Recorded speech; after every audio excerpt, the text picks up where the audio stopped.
जय जगन्नाथ शुभ सकाळ आपण मानकर दिनटी शुभमय हेउ मंगलमय हेउ मु देवाशीष पाढ़ी आपण मानक आमर Shri Gopal Krishna astrological YouTube channel को स्वागत जनाऊँगी। आपण मैंने जदि अन्य कौन भी राशि राशिफल जानापी चाहूँगी तेज आम भिडर लास्ट रे वीडियो आइकन दि जाइए से वीडियो आइकन को क्लिक कर जातु एवं अन्य जेकोसी भी राशि मासिक राशिफल देखु। आज विशेष तथ्य उपस्थापन होउची मार्च 2025 कर्कट राशि मासिक राशिफल। कर्कट राशि जन्मित व्यक्तिविशेष मानक पई एही मासटी अनेक गुड़े चैलेंजेस नहीं आसुची। सेथिपाई आपण माने निजको पूर्वर प्रस्तुति करी रखंतु। युद्ध को जीवा पूर्वर जेमिति समस्त प्रस्तुति करने सहित अस्त्र शस्त्र को साइट रखि थाए जने जथा ठीक सही भली निजको प्रस्तुत करंतु एवं भगवान को ऊपर विश्वास रखी अति कठिन रु कठिन परिश्रम करंतु निहाती भाव में सफलता पाइबे। 2025 मार्च मास ठारू एप्रिल भितरे मंगल गुरु शनि राहु केतु महाग्रहंकर राशि परिवर्तन घटुची जहा फल भाग्य एवं परिस्थिति रे परिवर्तन आसिबो। शारीरिक असुस्थता अनुभव करेंगे। पित्तजनित रोग द्वारा आक्रांत हो पारती।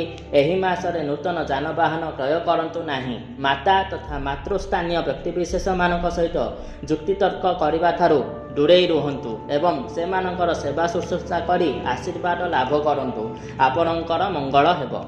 एवं जदि आपणकर स्वास्थ्य जनित किसी हानि घटुची तेबे अति तुरंत डाक्टर सहित परामर्श करी डाक्टर परामर्श अनुसार औषध सेवन करंतु एवं आरोग्य लाभ करने निमंते सर्वरोग निवारण यंत्र को धारण करंतु। यह द्वारा सबु प्रकार रोग व्याधि दूरीभूत होई आपण सुस्थ सबल निरोग जीवन यापन करें। पारिवारिक अशांति स्वामी स्त्री मानक भितर मतांतर मनांतर इत्यादि देखादेव। तेणु सेप्रति सतर्कता अवलंबन करंतु एवं निजर जातक देखाई ग्रह प्रतिकार करई नियंतु। वाणिज्य व्यवसाय क्षेत्र में क्षति देखादेव।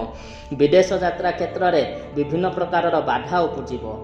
तेणु सेप्रति सतर्कता अवलंबन करने सहित हाथे मापी चाकंडे चलतु। वाणिज्य सिद्धि यंत्र को वाणिज्य स्थल में स्थापन करी पूजा करंतु एवं अर्थलाभ एवं धन वृद्धि यंत्र उपयोग करंतु।